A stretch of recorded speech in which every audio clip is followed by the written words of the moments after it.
Chapter 16 of Acts. We are again, Paul and Silas are making their thrust now into Macedonia, Greece, with the gospel. And last week we saw how they got their first convert by joining a group of ladies who were having sort of a prayer meeting at the bank of the river. And as a result of their contact, this woman Lydia becomes their first recorded convert in their missionary effort to go into Macedonia. Now we learn a little bit about this woman from the context of the verse. In verse 14, it says that she is a seller of purple. Purple was emblematic of social standing, wealth, affluence. To wear something purple was a very expensive kind of material, and it required intricate process. So the average Joe on the street didn't wear purple. So if you're wearing purple, you're a big mucky muck in society. So, and she is selling this to these people. So she is, I guess, on the social rung. You could say she's in the upper rungs of the social ladder, dealing with these kinds of people. She has some sort of standing with them. But she's baptized, and then she opens up her home to Paul and Silas as a place to stay. I find this interesting as we go back. I'm just kind of reviewing real quick here, but one of the first evidences we see in a lot of these conversions is the hospitality that these people extend to the men of God when they are saved and that sort of thing. And it's always interesting how the common bond we have in Christ forms a special relationship, even with somebody you've never met before. I remember when we were going through the process of getting Tim and Anna, I went down and visited, and we sat out on the porch of their house one night with some guy that was a member of their church. Never met the guy before. I didn't even speak Haitian, but he's a believer. I was a believer, and Connie was serving as an interpreter, and we got to talk. And you felt an instant bond with this guy in another country, another race, never met him before. But as brothers in Christ, there is that bond that we have, which is a great fringe benefit for us as believers. That when we encounter somebody who's a believer, there's that special relationship that's automatically there based on that. Now, if we go down to verse 16, we're going to meet another person that Paul and Silas encounter. And I'll read 16 through 24. And so we'll start. And it came to pass, as we went to prayer, a certain damsel, and I take damsel to mean somebody who's a young lady, a young girl perhaps in her teens, not very old, possessed with a spirit of divination, met us, which brought her masters much gain by soothsaying. The same followed Paul and us, and cried, saying, These men are the servants of the Most High God, which show unto us the way of salvation. And this did she many days, but Paul, being grieved, turned and said to the Spirit, I command thee in the name of Jesus to come out of her. And he came out the same hour. And when her masters saw that the hope of their gains was gone, they caught Paul and Silas and drew them into the marketplace under the rulers, and brought them to the magistrates, saying, These men, being Jews, do exceedingly trouble our city, and teach customs which are not lawful for us to receive, neither to observe, being Romans. And the multitude rose up together against them, and the magistrate rent off their clothes, and commanded to beat them. And when they had laid many stripes upon them, they cast them into prison, charging the jailer to keep them safely, who, having received such a charge, thrust them into the inner prison, and made their feet fast in the stocks. I'm going to go back today, and we're going to focus mostly on verse 16, this young lady, who is and if we go to verse, I think it was 18. Yeah, in verse 18, this woman, obviously, she is possessed of a demon. A lot of her power or her ability to do what she does is demonically inspired. And so we have this woman, I see this woman as being doubly enslaved. She's enslaved by the demon that has possessed her. She's also enslaved by this evil cabal of men who are using her for their own financial gain. In many ways, I kind of see here in the same kind of relationship we have with prostitution. You've got the prostitute working the street, and then you've got the pimps that are out there. They're the ones that make the money off what the girl is doing. And I've actually, when I've done my surveillance in Detroit, I've seen them at work. I've seen the girl and the pimps are a couple of blocks behind, keeping an eye on her to make sure she's doing what she's supposed to be doing. And then whatever money she makes, they take. This is the same kind of a situation. This is an evil sin. We see that there are parallel situations in the Gospels. We have the man with the unclean spirit that's referred to in Mark 1, 21 to 28. And I won't take time to read these, but you can look these up. Luke 4, 31 to 37. We have the Gerasene demoniac represented in Matthew 8, 28 to 34, Mark 5, 1 to 20, and Luke 8, 26 to 39. And then the Syrophoenician woman represented in Matthew 15, 21 to 28, and Mark 7, 24 to 30. People who were all possessed of demons, which had been cast out of them by the grace of God through Jesus Christ and or the apostles. Now, I have not been thoroughly trained myself in scriptural exegesis. I don't really know much about it. I'm sure you're better at it than I am, Pastor. But I decided I was going to look it up and see what does it take to properly exegete a passage. So I want to make sure I do the best job I can with trying to pull these things out. And one of the things they recommend first is define the meanings of your terms. Not the terms that have been translated into English, but go back, if you can, to the original Greek. What do the Greek words mean? And then how do they relate to how they were translated? I recognize that when you're translating from language to language, there's a problem. It's difficult to translate precise meanings. I learned this when I was taking German in college. There was always one. I did pretty good at German. Somehow it came fairly naturally. But there was one section every test we would have that I always struggled with, where she would give us a sentence, and then leave a blank, and there'd be like 5 words, and you have to choose the one word that fits in the blank. But the problem was all 5 words they all meant kind of the same thing. So you had to get the right word for the context of the sentence. Fortunately, she only gave us like 5 of those, so I could miss all 5 and still get a 95% on the test. Usually 1 or 2 I could get by process of elimination. 1 I would get by just guessing, and 2 I could never get it. And it gave me an understanding for how difficult it would be to translate from the Greek to the English, from the Hebrew to the English, and getting the right nuance of meaning. It's a very difficult process. And as we learn more and more about the ancient languages, we had to go back and revise what we thought a word meant, because now we have a better understanding of what that word means. We got to revise our own understanding of the word in translation. But anyways, I'm just saying that when you're translating from Greek and Hebrew into English, there's an inherent difficulty there in overcoming the transferring the meaning. Do you translate word for word, or do you translate thought for thought? Sometimes you can do word for word, but sometimes you got to do it thought by thought. You got to translate it into an understandable English format. Otherwise, it makes no sense. So, 3 of the words I was interested in looking at, I wanted to look at, there were some words, spirit, and then divination, and soothsaying. First, the word spirit is translated from the Greek pneuma, which we translate, or which means air or breath, the rational soul, or even demons. And in this case, it means a demon. There is a demon that possesses this woman. And the other word is puthanamai. That's the word for divination. I found this to be interesting. It can be translated as spirit of Python. To ask or to inquire, to learn, to ascertain by inquiry, to understand. Divination, you're trying to understand something. Obviously, the understanding is faulty because they're not going to the Lord for understanding, they're going to the demon. And then finally, mantitomai, soothsaying. This means to utter a spell under a pretense of foretelling, to divine, to practice soothsaying.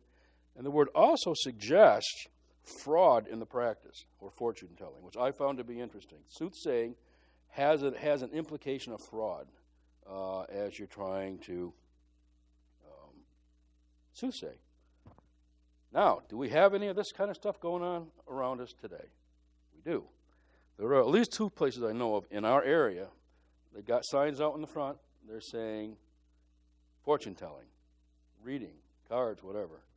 And when you look at the sign and look at the house it's attached to, you think to yourself, you're not a very good psychic because you live in a hole. You know, you just live in a nasty little rat trap of a house. If you're such a good psychic, why aren't you living in a nice house? Why, you know? The one that always makes me laugh is the one on M20 as you're going into Mount Pleasant. It's not far from the casino. I'm thinking to myself, if you're really a true psychic, you're going to pick the right machine to put your money in, right? And you're going to win. But they don't. So it's interesting to see, you know, this fraud aspect. If you watch psychics at work on TV, which I don't, but I've heard about them. I've seen little clips on YouTube every now and then about things. I've seen YouTube clips about so-called faith healers who practice this kind of thing en masse with groups. And you can see the fraud that's going on with these people. So what are the tricks that these psychics use? They make claims that can apply to anybody. I could go to Neil and I could say, Neil, you've got something wrong with you have an issue with your chest of some kind, right? And Neil's going to go, oh yeah, my heart. Well, when you stop and think about it, you know, 80% of American adult males have some sort of a problem with their chest, right? It's either a heart problem, or you got pneumonia, or you got a bad cold, or something like that. So that's an easy one, right? And they'll say things that are true for almost everybody. You could say, well, you were in a difficult relationship, right? Well, we all are. Where you go, relationships are different. Some can be very difficult. You keep what you're saying vague, so that if it doesn't turn out right, you can backtrack and say, well, you must have misinterpreted what I said. And they're very good at watching for, as I got to give it to these people, they're very good at reading people. Very good. So they're reading your reactions to the things they're saying to you. They're catching the little tells, and they're able to discern kind of the kind of things that are going to draw you in. And so they're watching for subtle reactions to get major details out of you. And they're very good at this sort of thing. They also look for minor clues. I could go to Neil and I could say, Neil, you're in a long-term relationship, right? And Neil's going to say, well, yeah. Well, I'm going to know that beforehand because I see the ring on his finger. You know, things like that.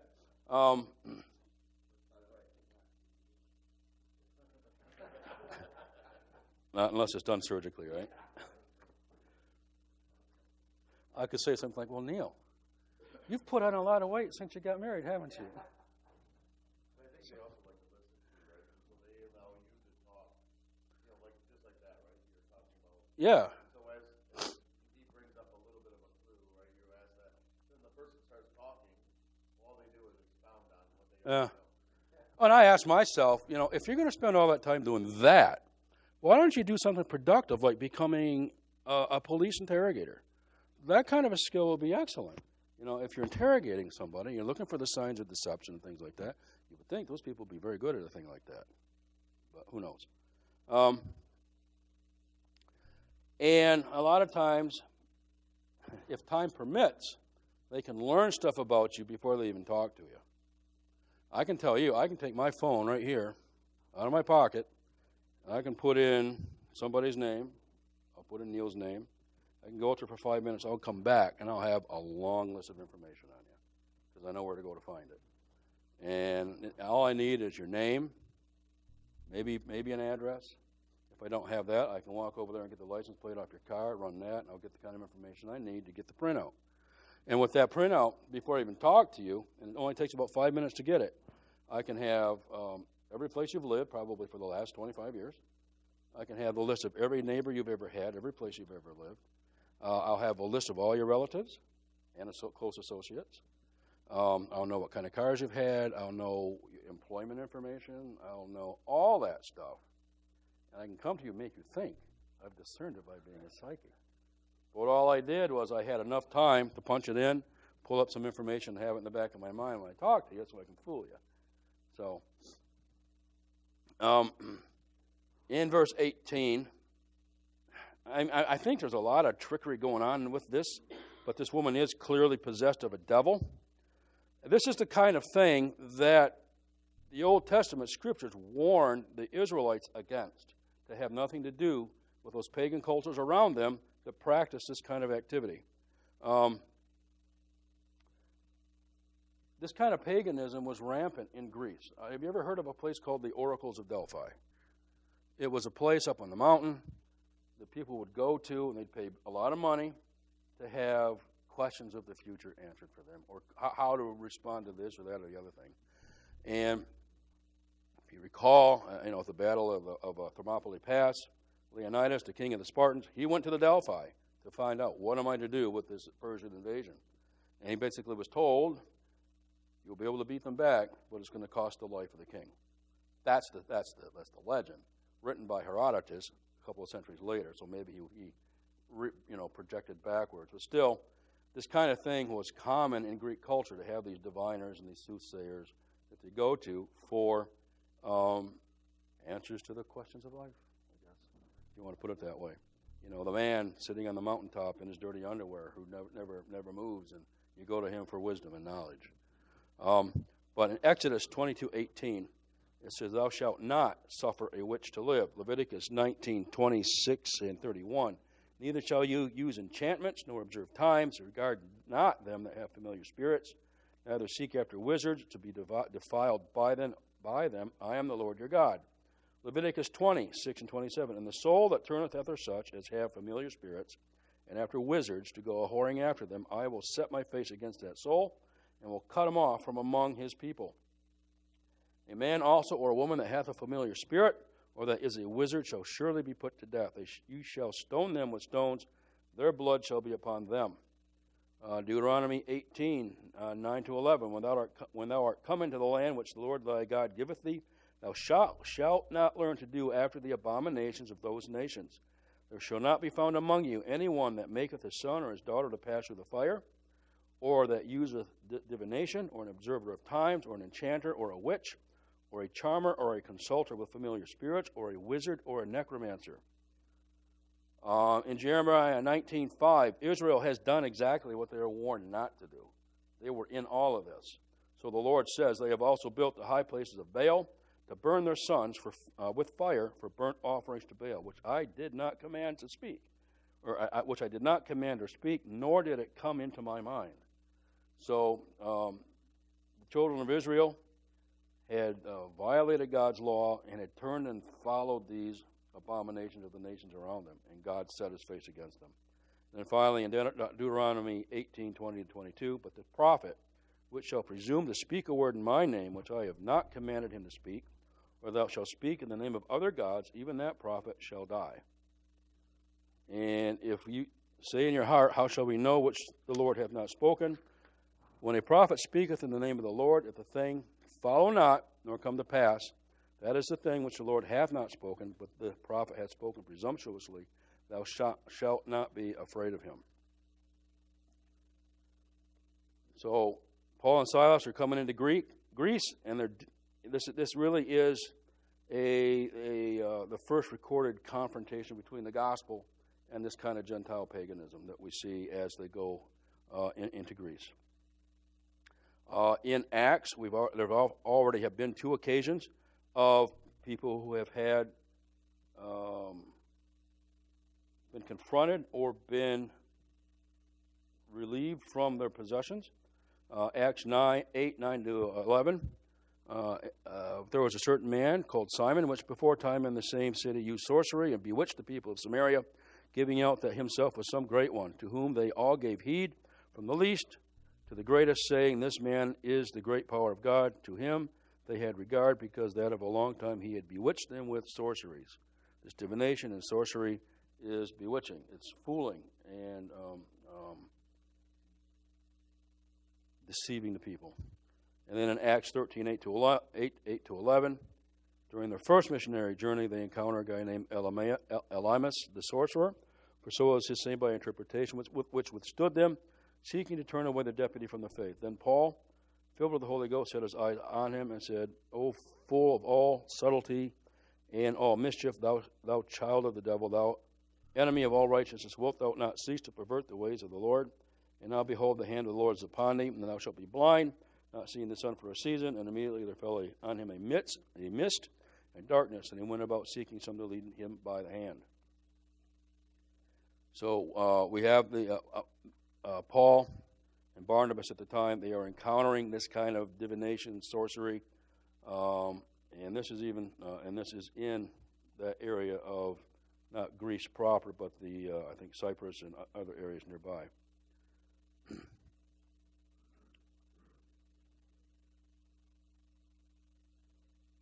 So we have, I've always been amazed.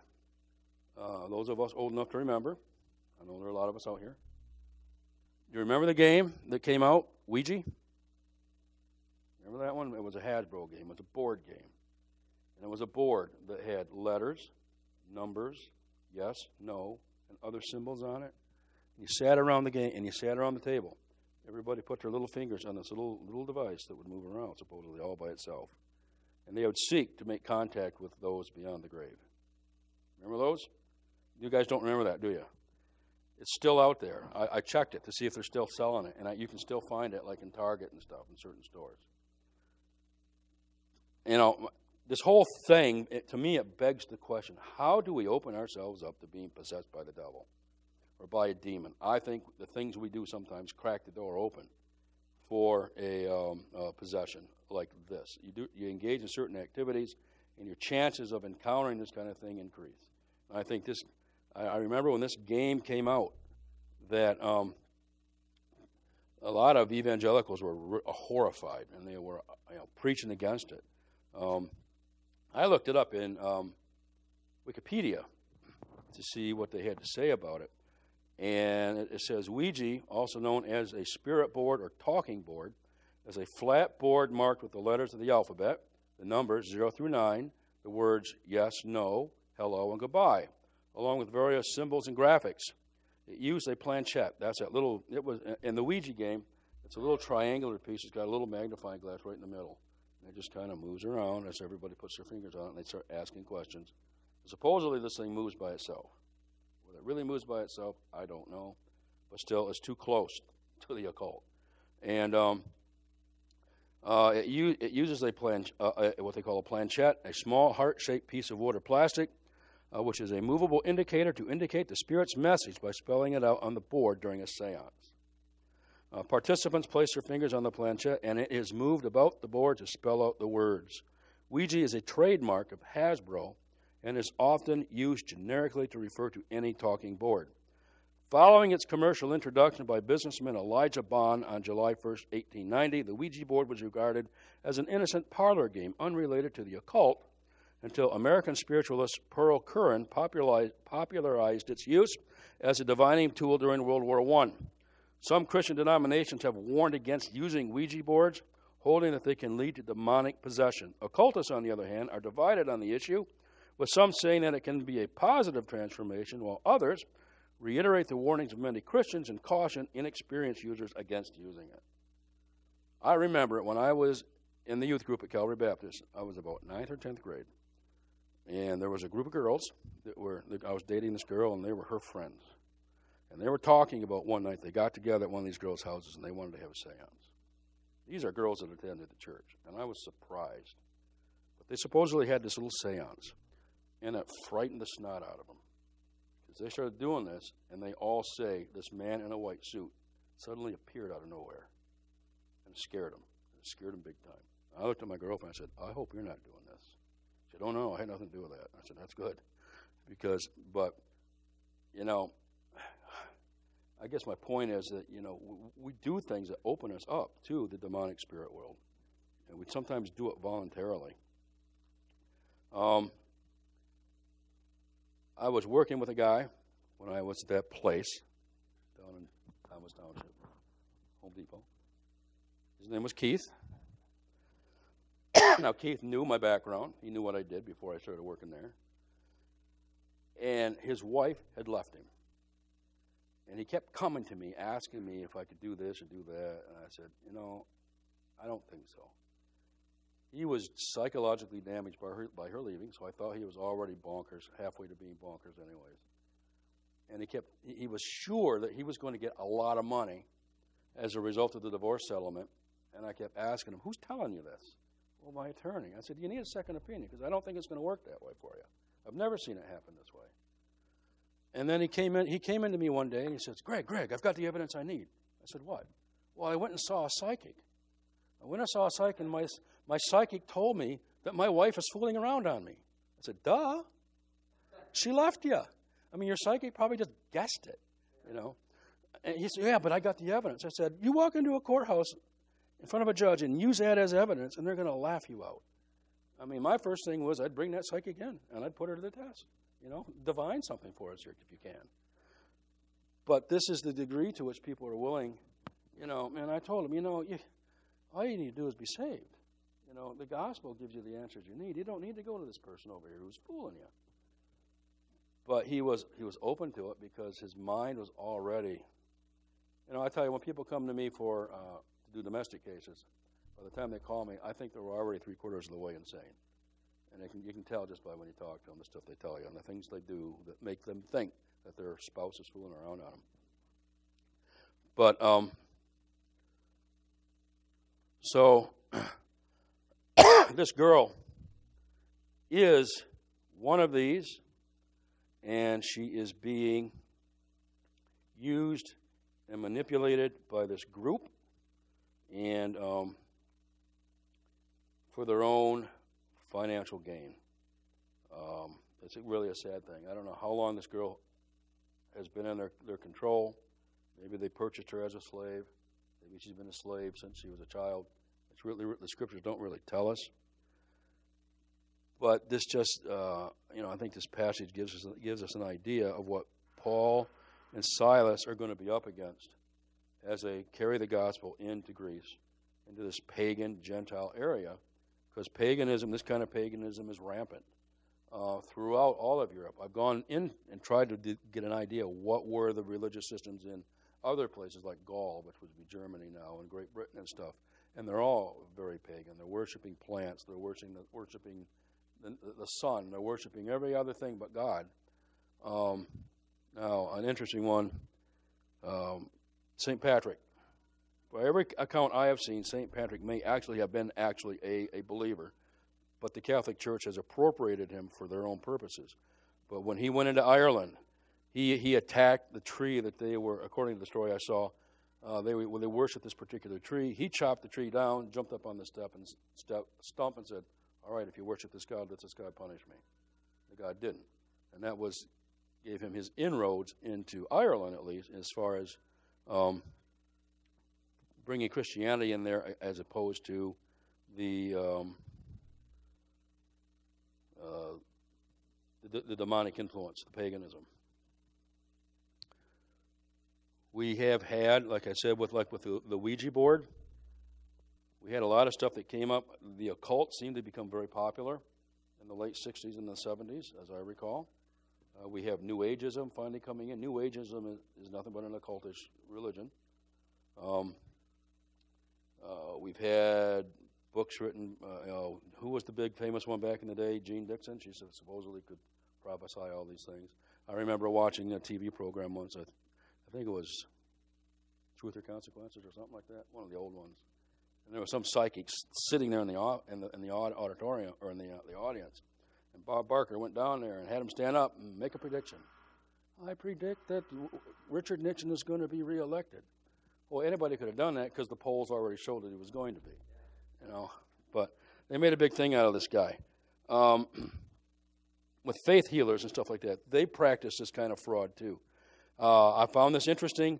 A lot of them, when they'll go into a major event, they'll have a big, you know, they'll rent like the Center for the Arts, the auditorium, and advertise they're going to have this faith healing event. And everybody gets in there. Some of them will have people fill out prayer cards. Well, the prayer cards are going to give that psychic the information he needs to start, you know, bamboozling these people. There's somebody out here who's got cancer or this and that and the other. Who is that person? That person stands up and everybody goes, ooh, you knew it. Or they sometimes will have somebody mingle in the crowd while they're waiting to go in, talking to people and gleaning bits of information about the people that are coming in. And this way they're able to fool people, to deceive them, and make them think that there's something they're not. And I'm always kind of surprised, maybe I shouldn't be, at how gullible people are about this kind of thing, even believers that fall for this stuff. This isn't necessarily a cultish thing, But it's just, I think it exhibited how gullible we could be and how people would jump on a bandwagon for their own profit. You remember the Y2K thing? With the Y2K thing, supposedly, everything was going to just, everything was going to go down. The electric grid, everything. I didn't believe it. I thought it was a bunch of bunk. But everybody and his brother in the evangelical world was writing books about Y2K. And I just thought, guys, you're being opportunists. You're jumping in on this, trying to make a buck on something that's probably not going to mean anything. You can't tell me that the programmers and the computer experts are going to create a system that's going to just go on, January 1st, 2000. You can't tell me that's going to happen. They're not that dumb. But anyways, did anything ever happen? No, nothing. So everybody's looking to make a buck. If they can do it through that kind of stuff or do it through this girl, they will. I think I heard the second bell. I'm going to stop for now. Any comments or questions so far on what we looked at? I know I get a little uncomfortable talking about this, I suppose, but it is something that is presented to us in the Scriptures, demon possession and the casting out of demons, and I believe they exist.